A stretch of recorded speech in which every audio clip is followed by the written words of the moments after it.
In der heutigen Episode gucken wir uns mal einen Patch an und haben noch für das 2000 Abonnenten-Special ein kleines Gewinnspiel dabei.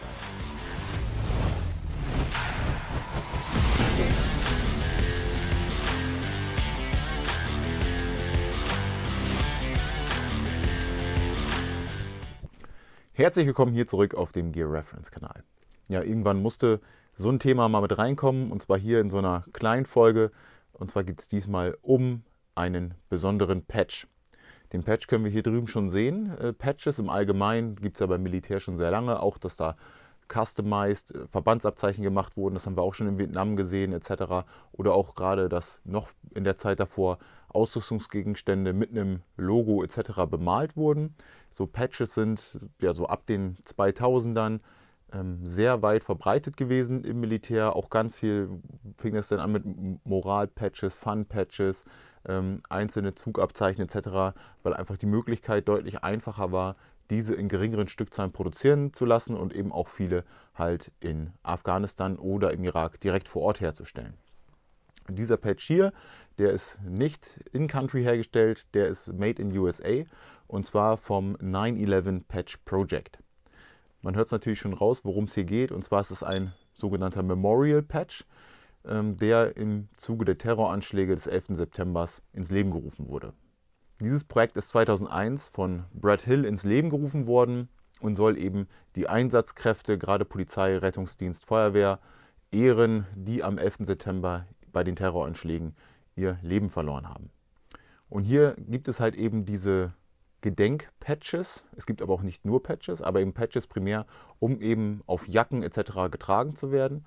Und wie schon gesagt, nicht nur Patches, es gibt auch noch ein paar andere Designs, das blende ich euch mal ein. Es gibt auch Aufkleber, Flaggen etc. Und man sieht es natürlich gerade primär kurz nach den Anschlägen, in den Jahren danach. Irgendwann hat es ein bisschen abgenommen und jetzt sieht man die auch immer nur noch vereinzelt. Man kann aber auch diese Patches noch im Shop kaufen. Den Link haue ich unten mit rein, mache hier keine Werbung, zeige ich euch einfach so.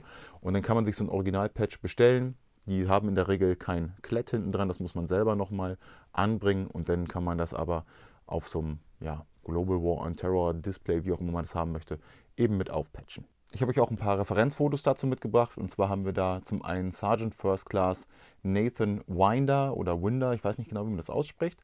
Und zwar war das ein Special Forces Medic des 2. Battalion 1st Special Forces Group, der am 26.06.2007 im Irak gefallen ist. Und bei ihm sehen wir ebenfalls diesen Patch auf der Raid Mod BDU, hier aber in der Version mit der goldenen Umrandung, so wie wir das auch öfter mal direkt bei der Feuerwehr sehen. Zum anderen hat noch Dave Hall auf seinem Instagram-Account mal ein Bild gepostet. Dave Hall war ein Navy SEAL, ist jetzt retired, und hat zu dem Bild geschrieben, dass es auch 2004 entstanden ist im Irak, und der Kamerad, der vor ihm sitzt, trägt ebenfalls hier den Memorial Patch. Dann haben wir noch einen recht berühmten Navy SEAL, und zwar Mario Romero. War auch Angehöriger der Death Crew Red Squadron.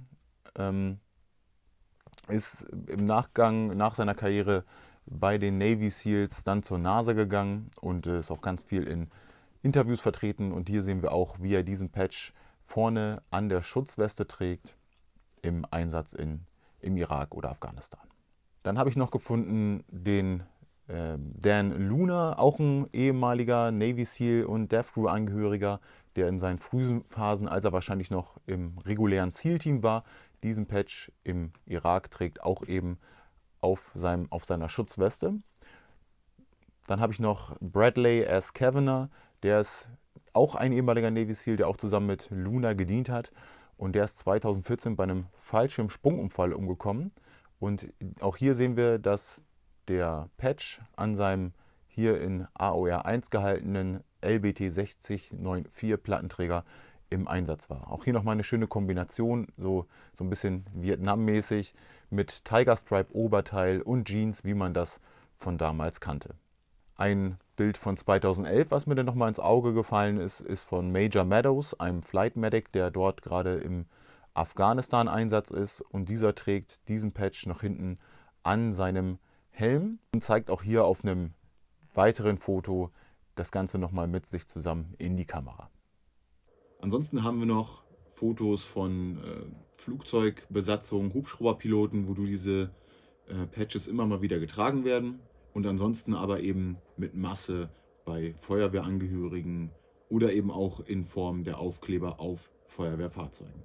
Hier haben wir jetzt natürlich einen speziell dafür hergestellten Memorial Patch, aber so eine Memorial-Sachen, um einfach diesen Leuten zu gedenken, gab es auch in anderen Formen, die dann beim Militär quasi genutzt wurden. Und zwar haben wir hier dass Angehörige zum Beispiel auch Patches von direkten Polizeieinheiten tragen, wie zum Beispiel vom New York City Police Department oder wie eben bei dem Navy SEAL Michael P. Murphy, den man halt auch aus dem Film Lone Survivor kennt, der dann direkt das Abzeichen der Feuerwehr trägt.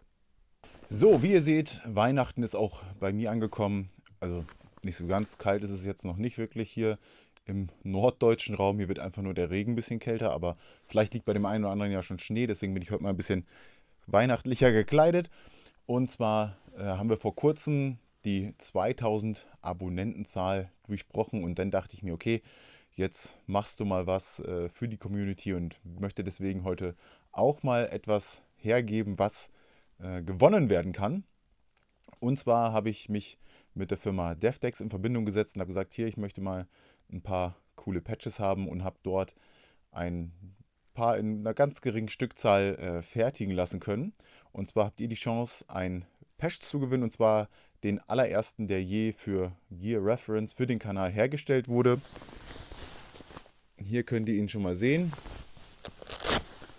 Und zwar mit dem altbekannten Logo hier auf steingrau Material mit Gelb. Was ihr dazu tun müsst, ist einfach nur das Video liken, natürlich gerne auch teilen und dann würde ich noch von euch einen Kommentar sehen, und zwar, welche Farbkombination würde euch bei diesem Design besonders gut gefallen. Schreibt das gerne einfach unten drunter und unter allen, die teilgenommen haben, wird dann dieser Patch verlost.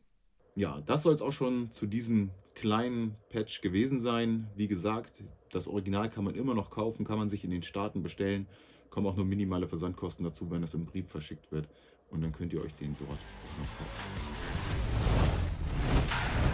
kaufen.